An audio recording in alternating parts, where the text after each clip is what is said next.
Hello, this is Oromia Broadcasting Network News. I'm Thomas Kamulat with the latest story of the hour.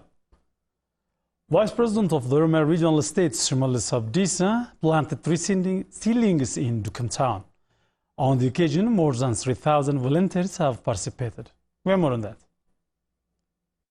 Members of Vision Bright Ethiopia charity who reside in Finfinne City have planted 3 seedlings in Dukum town. The youth have also participated in cleaning campaign of the town and blood donation. Vice President of the Oromia Regional State Government, Shimalis Abdisa, has planted 3 seedlings with the youth. Shimalis appreciated the works done by the Vision Bright Ethiopia charity on green economy, adding the role of green economy is immense in boosting the nation's economy. We have to come back to Oromo and get our system's values. Oromo people should be competent in every aspect. We have to work day and night. On the other hand, we have to stand and struggle together for our unity. The Vice President noted that through strengthening unity, this generation should sustain the reforms and victories gained so far. This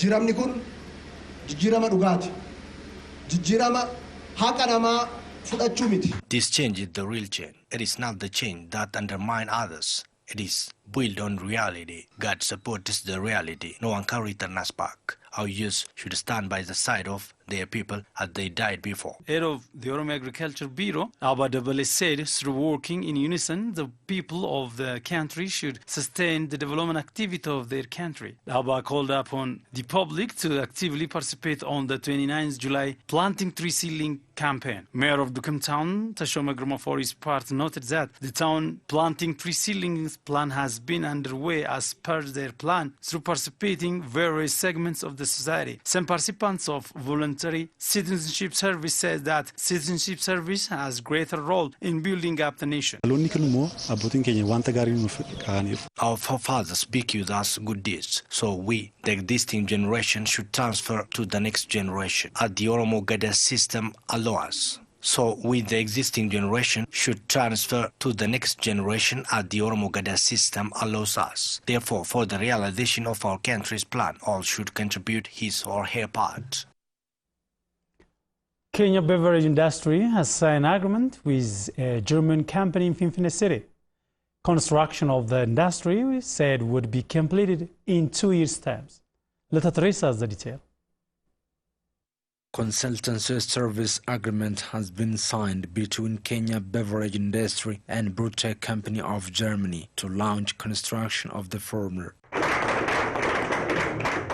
Chief Executive Officer of Kenya Beverage Industry, Nawai Magarsa, said that Brutec Company will begin the work soon, noting that the company is well skilled in this regard.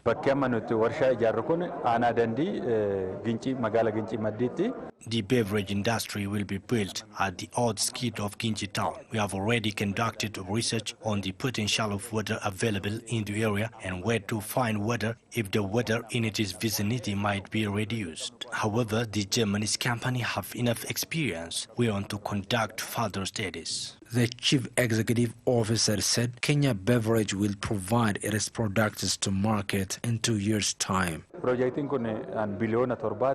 project is worth about 7 billion birr. Our priority will be finalizing it within the next 24 months. Nawai underscored that Kenya beverage production will not be confined to beer production. Kenya Beverage will start its production with beer. Then it will specialize in production of energy drink, other non-alcoholic drink, packed water, juice and milk products. So it will not be limited to beer. Director General of Brutec Company, Mr. Mersu Bizen, said his company will aggressively work to realize the project. I want to express my gratitude to all of you for giving the confidence for us. Head of the Oromia Finance and Economic Cooperation Bureau, Tolesa Gadefa, underlined that the contribution of business persons and shareholders is immense to succeed the project. Realization of the project needs huge capital and your knowledge. Ethiopia and France agreed to establish relation between Ethiopian Chamber of Commerce and the Marseille City Chamber of Commerce in a discussion held in Marseille City of France.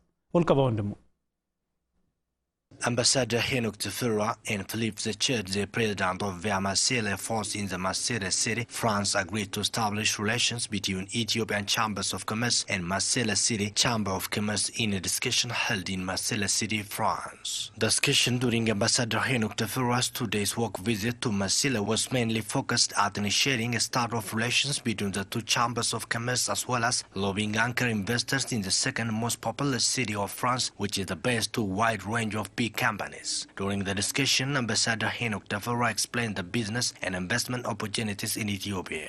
Mr. Philip, in his part, explained the interest in the sectors including on energy, sea transportation, digitalization of transport and petrochemical sectors that they are ready to work with Ethiopian companies. Ethiopian Airlines recently in the month of July 2019 started its flight at the first airline connecting Masile City to the sub-Saharan Africa, which will give an impetus to the relation that will be established between the two sides. In addition to the agreement reached to connect Ethiopian Chambers of Commerce and Industry with Masile City Chamber of Commerce and Industry, a business trip to both Ethiopia and Masile is agreed to be arranged soon. Also in the attendance was Mr. Dennis Beverage, International Cooperation Head at Masile Province Chamber of Commerce and Industry, Mr. Magasa Boshe, Chancellor 1 of Ethiopian Embassy. Currently, more than 105 big companies are based in the city, ranging from manufacturing to service industry. The history of Masile dates back to 2,600 years ago, and it is a big important port at the sea transportation hub between Africa, Europe, and Asia.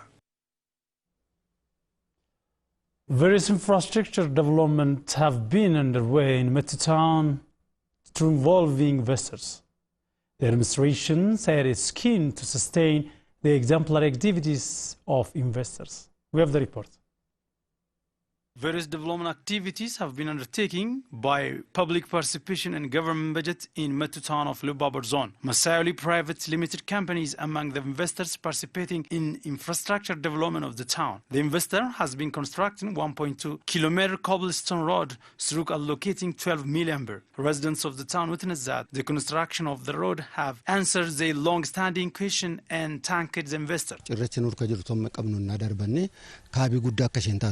If you contribute your part, you can bring significant change in your respective career. Unless you manage the money properly, it is meaningless. So our investors should learn from Masai. Really, we want to thank him. We have been facing a lot of infrastructure problems. The government couldn't fulfill all things at a time, so investors have contributed their part. If we do so, we can see prosperous country in the near future. Representative of Masai Oli Private Limited Company, Irgalem Tesfano, underscores that their company engaged into voluntary work by the invitation of the government.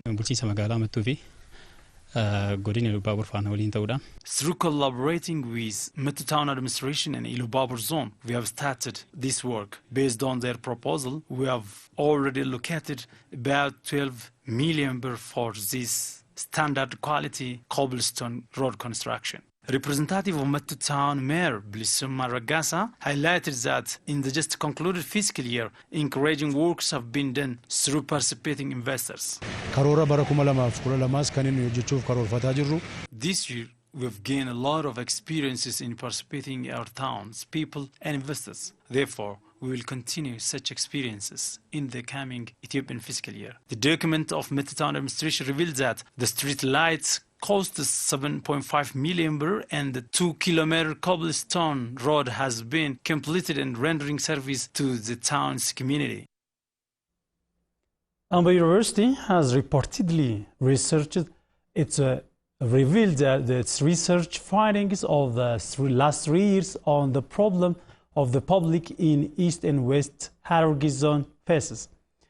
It discussed findings with stakeholders in Chiro town of West Hararghe zone. Welcome to have more on that.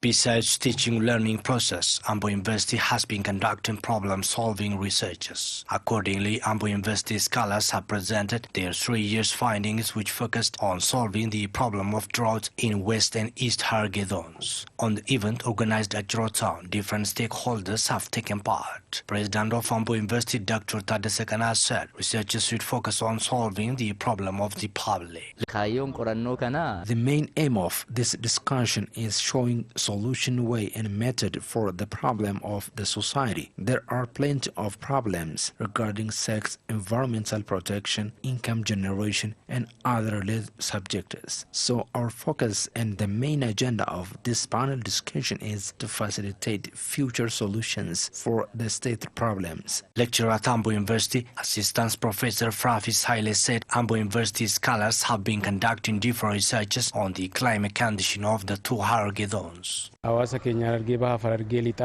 We've been conducting different researches over the past 3 years on West and East Hararghe zones. Now we are presenting the output of our findings for the concerned parties. The research can help them in showing the way for the problem of drought in the area. Some participants of the discussion also vowed to work hard for the implementation of the findings.